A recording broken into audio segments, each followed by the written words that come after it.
Let's first start with the public side. So SB1 clears $380 million from Nevada and from Clark County. Right. Now, as far as I know, like that is said and done pretty much. Is there anything that could contest it, delay it, pause it, or is that's a done deal? The way the bill is written, Clark County is basically told they have to fund. They've got to do it. The bonds. With the they bonds. have to fund the bonds. And the state is a different and it's way going to of go. paying. And it's going to be overseen by the Stadium Authority.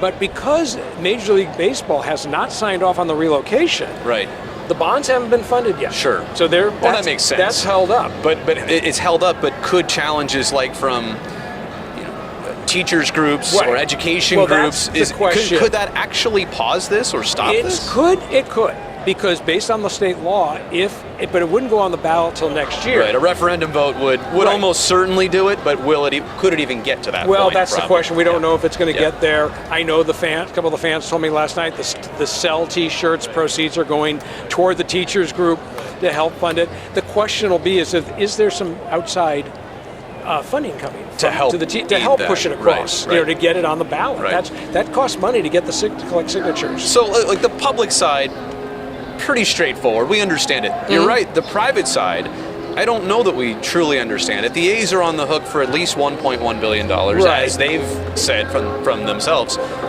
But cost overruns and things that we can't project.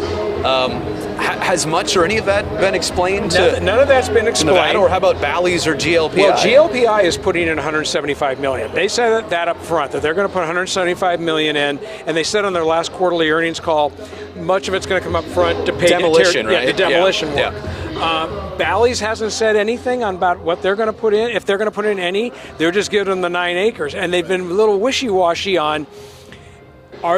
Is there other acres they're going to give them? Because 9 has never been done before with a retractable roof stadium in Major League Baseball. And it's also, here's the other thing that stood out.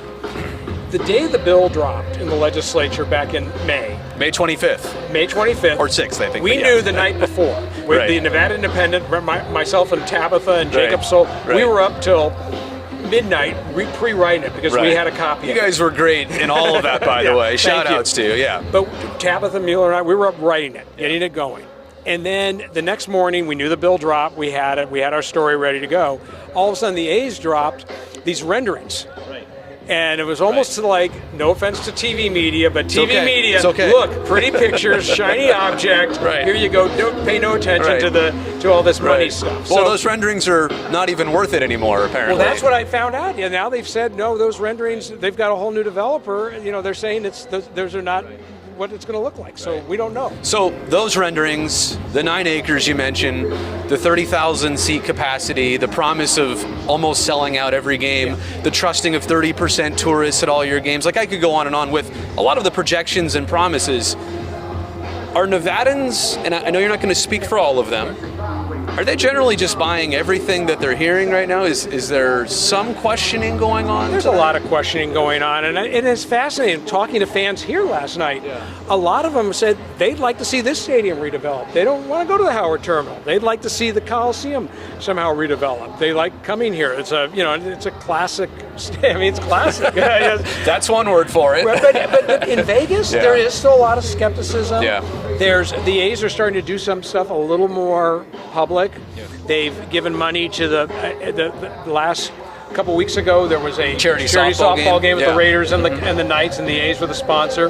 This weekend, they're sponsoring the AFL-CIO convention in Reno. Okay. Because remember, the building trades have already signed deals with them to build the stadium. That's right. So there's some skepticism, but where that's going to end up, I think we're all just sitting here waiting to see what Major League Baseball is going to vote on. When they're going to vote on. Yeah. That's where it'll kick everything off. I mean, you're more of a gaming guy. That's kind of been your background and specialty and realm for all these years. I'm an old sports writer. I did cover sports years ago. You know it well. There's no confusing that. But in terms of Bally's and GLPI, a couple things here. The A's are not developers by nature. They're a baseball team. Yeah.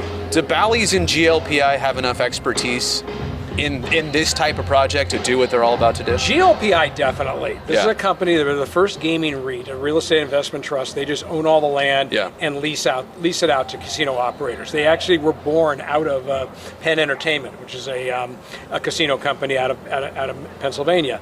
GLPI has that expertise. Okay. Bally's is very new. Right. It was started out as Twin River, small casino company out of Rhode Island. They've expanded and grown. Their chairman, Sue Kim, has been very active. I've seen his interviews, yeah. Now they are building a $1.7 billion casino in downtown Chicago. Yeah. That has got their attention. They're going to open the temporary casino, I think in September is what they're saying. You're saying that's their priority right now? That is their priority Yeah. right now. If the A's come through, and that is going to be the site, the shovel in the ground, everything, they'll tear down the Tropicana and worry about the Tropicana later down the road.